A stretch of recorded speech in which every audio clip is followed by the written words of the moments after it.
guys, nandito po kami sa palayan. Sa gitna ng palayan kasama ng aking anak. Ito po yung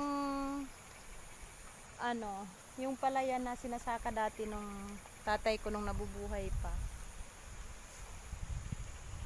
Yan po. Inabot na po kami ng ulan at malapit na gumabi. Maulan po ngayon. Baba tayo? Sige, baba. Ganito po yung buhay probinsya namin. Simpleng buhay sa bundok.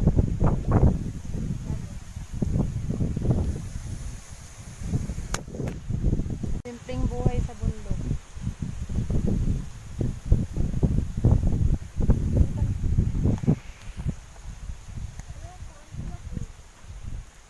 Kaya mo yan.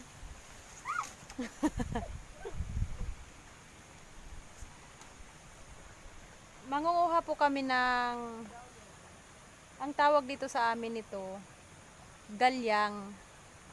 Hindi ko po alam kung anong tawag sa inyo ng ganitong, ano ba yung tawag dyan? Galyang nga sa amin dito sa Bicol. Ayan, bumaba po tayo. Baba po tayo.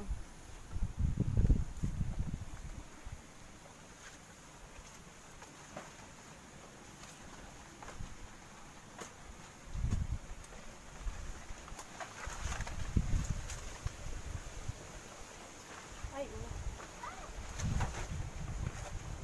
Malulubong sa kanila. Ayan.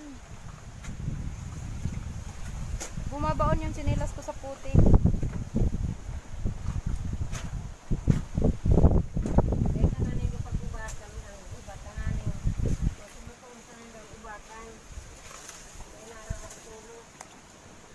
Kunin ko yung dragonfly.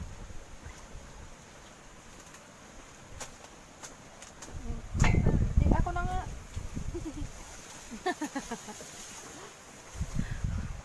Malapit na dumilim. Mga 6 o'clock na siguro. Ano?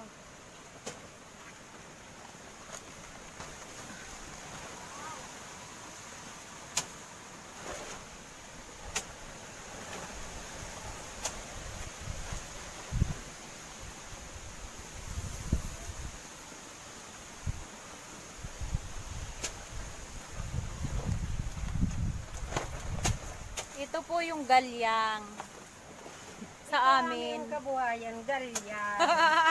Ang aming Dito kami kabuhayan. nabubuhay sa galyan. Grabe.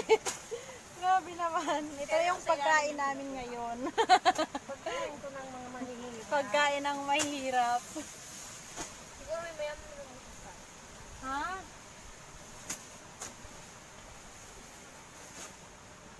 Galyang. Ano kaya ito sa Tagalog?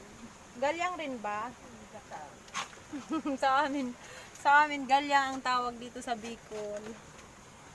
Para siyang gabi. Grabe, malaki ang laman. Malaki nga lang. Pwede po siya isaing, ilaga, or Ginataan. ginataan.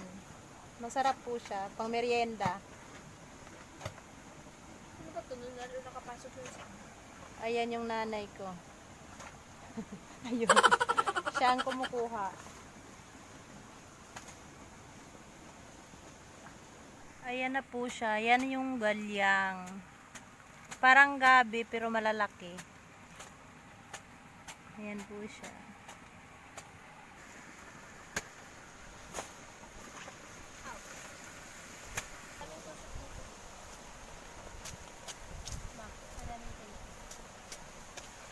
Ayan, nasa ang balde? galyang. Oh, nasaan na yung balde? Andun. Kapagitid na rin. Ito po ang galyang. Malaki po siya. Malaking malaki. Kesa sa gabi.